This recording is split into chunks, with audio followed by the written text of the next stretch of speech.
has astrology or simply being aware of planetary positions and movements been valuable in relation to training initiation into Hermetics? Yes. I thought so. That's it. That's it. I'll give you the quick longer answer, all right? Because we're short on time, so I want to hear what others have to say as well. Um, the quick short answer is yes, in every single exercise of initiation into Hermetics, in every single aspect of that program of initiation, astrology is useful. No, it's not essential. You don't need it, but it is really useful in some steps, and just damn useful in all of them, if you ask me. You've got your birth chart, right? Just to break it down into four things that astrology can give you. You've got your birth chart, which gives you insight into your astral nature, your soul, your astral balance, and all of that, right? Your character, if you like, your black and white mirrors. You've got all of the predictive techniques that come with Western astrology, transits, forecasting with progressions and all of that, which is helpful in maintaining the elemental equilibrium. When you've got the elemental equilibrium, that is absolutely one of the best things you can have in your toolbox, is because you will know what life's ups and downs are bringing for you in their various symbolic forms, right? So you'll be prepared for that and be able to handle it and understand it much more easily. So basically about having good maps, right? That part. The third part is your relationships with other people. You have a birth chart, someone else has a birth chart. Astrology can show you all kinds of stuff that will help you to more magically relate to other people as a magician, right? Understand them better, comprehend them better, and then also work with them energetically on all those different levels that magicians do. And then you've got the fourth level, which is, yeah, it just helps you basically in general planning rituals and ceremonies and things like that. You could be the greatest magician in the world, like Franz Bardon. You can still have a bad astrological day and knock the candles over and set fire to your altar. And astrology is really helpful in figuring out when those days are going to be and when the other days are going to be, when it's all going to go without a hitch, you know. That's it. That's my answer. Oh, that's fantastic, man. Right, we'll have you back definitely. That was high quality response. Thank you.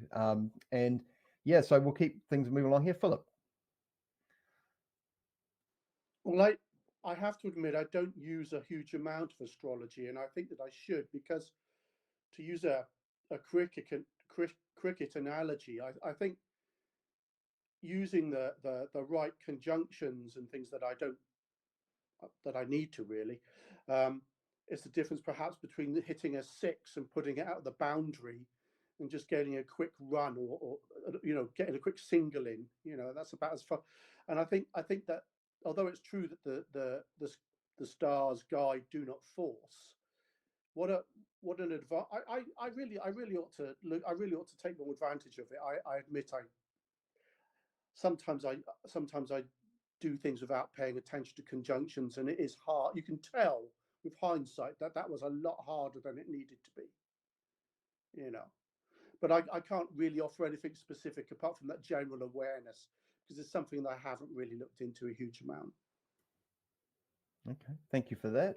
Yeah, I've got to say, like, the more I learn about astrology, the more things make sense to me. Even just like noticing where the planets are at when I get up to watch a sunrise, and if I see, there's Venus, and then there's Mars, and then there's the Moon, and then there's the Sun, and it's like that changes. And I keep records. I keep moon phases. I found moon phases to be a really good thing to follow, just in general, because I can.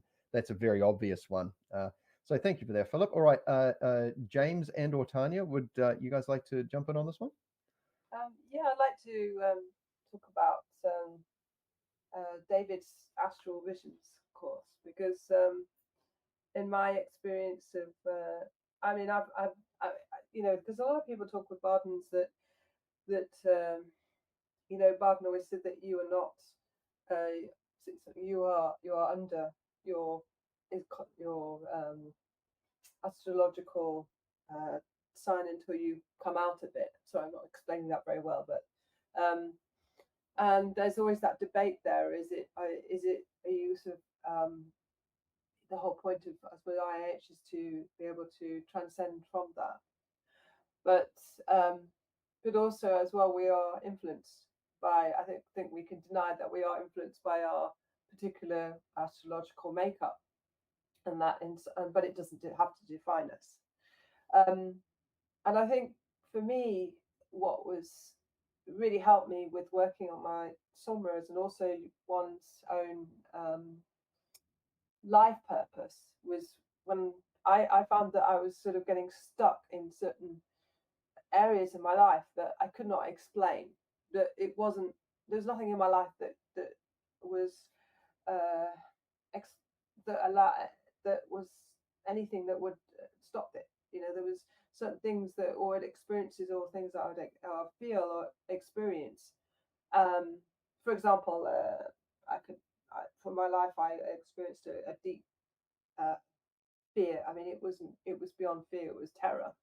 That if I go into a deep meditation, and it would be so horrendous. You know, I wouldn't be able to go so far into my meditation.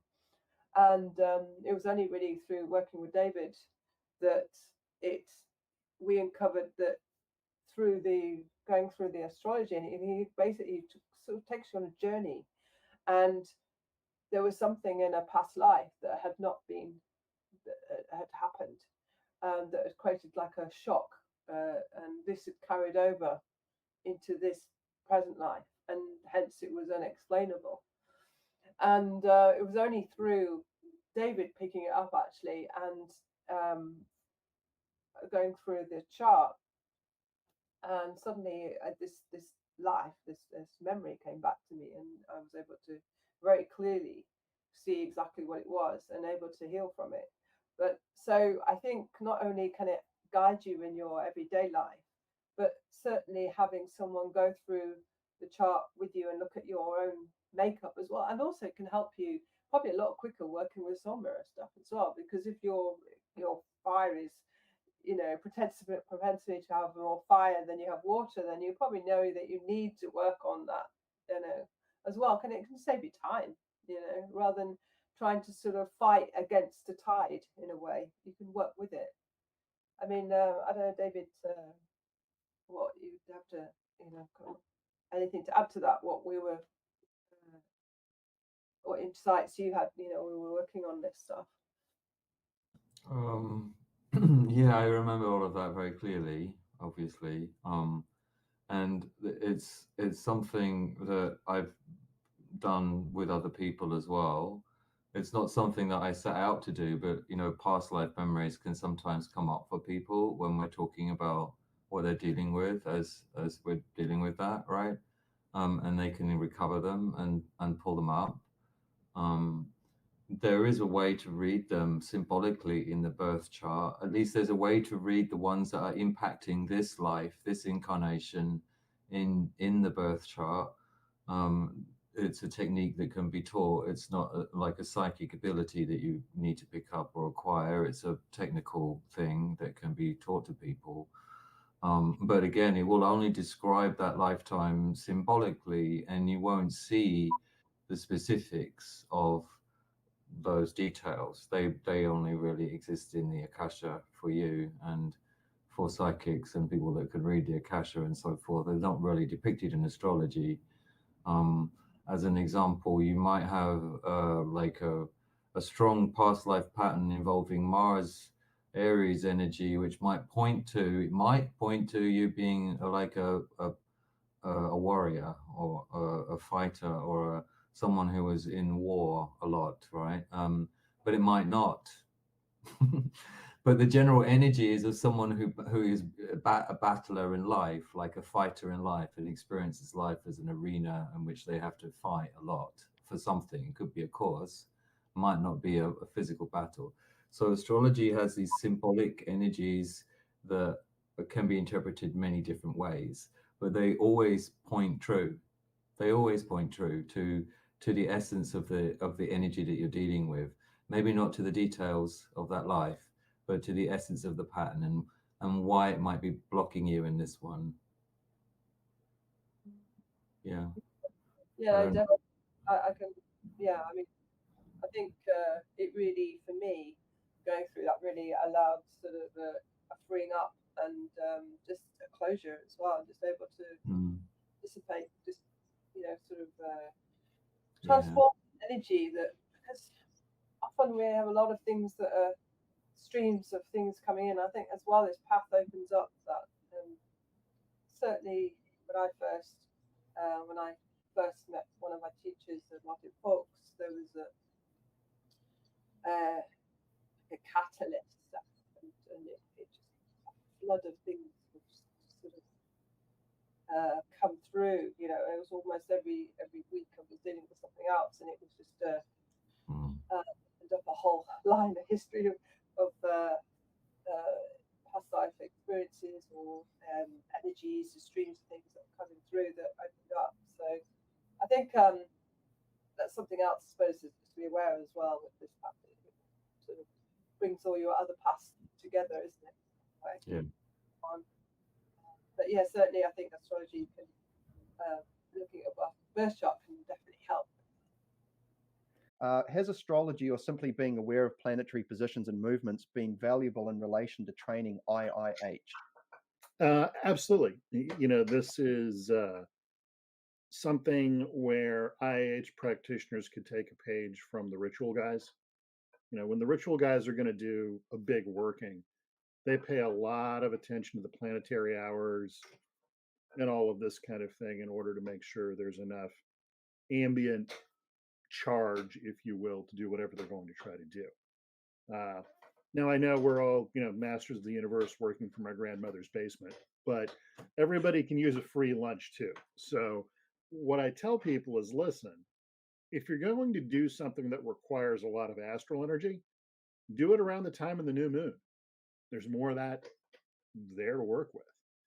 If you're going to do something that requires, out of body projection, the new moon works better because there's less grounding energy. So full moon more astral, new moon less astral. Depending upon what you want to work on, use that to your advantage. Because listen, we're human beings, we're an internal power system, we practice a lot, go team. Okay. But the amount of astral and mental energy generated by these supermassive things called planets that are screaming through space at hundreds of thousands of kilometers per hour isn't something as human beings we can recreate in volume. So use that to your advantage depending upon what you want to work on. Yeah, that's what I would say.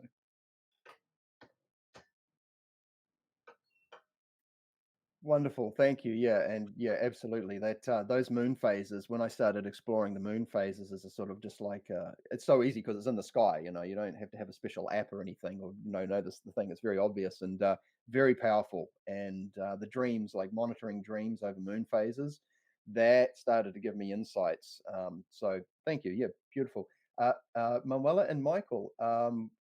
I have no doubt. I haven't checked out much of Michael's stuff. I try and absorb it when I can. But I know you comment a lot on planetary topics and things like that. So I'd love to get feedback from you both on this question. Well, thanks very much. Excellent answer there too, Bob, by the way. That was very, very insightful, particularly if you're looking at different types of astrology, like the Western, well, there's the tropical and there's the sidereal or the Vedic. That works a lot. There's a lot of emphasis put on the north and south node of the moon because there's so much magnetism, and if we're 70, 90% liquid, the magnetism of the moon, tides ebbing and flowing, the in and out rhythms of life is very, very powerful. And particularly if you're working a lot with, different planets, different ways. So with the moon, obviously it's to magnetism and liquid, and so is Venus, but it's completely different timing and water consistency, like all the different fluids in our body.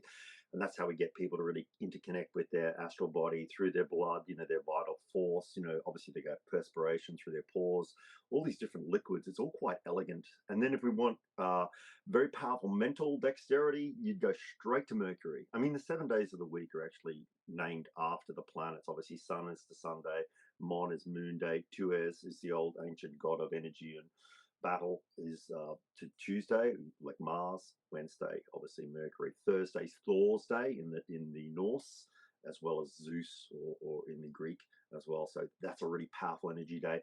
Friday's Freya, Frigga's day, partner of Thor. And then Saturday is Saturn's day. So it's powerful to karma and etheric earth energy. So working with the planets is absolutely essential if you're understanding like seasons and cycles and movement. And we've just had this massive Uranus Jupiter conjunction too. So that's been quite powerful, elegant, and very, very spiritually enlightening and engaging. Anyway, I'll shut up.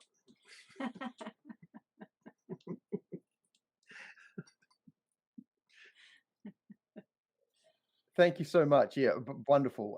And Manuela, please. Obviously I'm coming more from a shamanic background, you know, having years of shamanic practitioner work done there. You can feel that the influence quite strongly, not only around the full moon. Obviously everybody goes a bit crazy around the full moon. But you also can feel it with people, you know, especially people that are more into the martial arts. They're very much in their Mars energy, and they're almost like disconnected from other planetary energies, because they so work on that alpha male dominant energy, and it comes out in the healings as well. And obviously, certain days of the week and depending when they are born, you know, the astrology, all of that has an impact as well on the person, on what they are experiencing, on their healing, why they're coming to see me. We are literally in the middle of this whole shaboodle of lots of planets, stars, energy, everything. So of course it has a big impact on us, but a lot of people sort of like practice one modality more, and then obviously they're influenced from that a bit more, I would say. Wonderful, thank you. Victoria, would you like to jump in on this one? Yeah. So for astrology and planetary positions and movements in relation to IIH, first I'd like to say I find a lot more value with it with PME, practice of magical evocation, because you have the intelligences at the different spheres. But for IIH at the very baseline, you can look at it with your birth chart and your kind of soul mirrors and your elemental composition, and identifying that at the time of your birth, there's these different forces that imprinted on you based on your birth chart and stations from different planets, whether beneficent, maleficent, or neutral. But also as the astrology continues to change, there's going to be different forces that may be impacting your life. I know some magicians will write in their magical journals where the astrological placements are during their different practices, to also monitor its influence, whether it's solely from the moon's perspective or the sun's. I don't personally do that, but that's one approach you can do as well.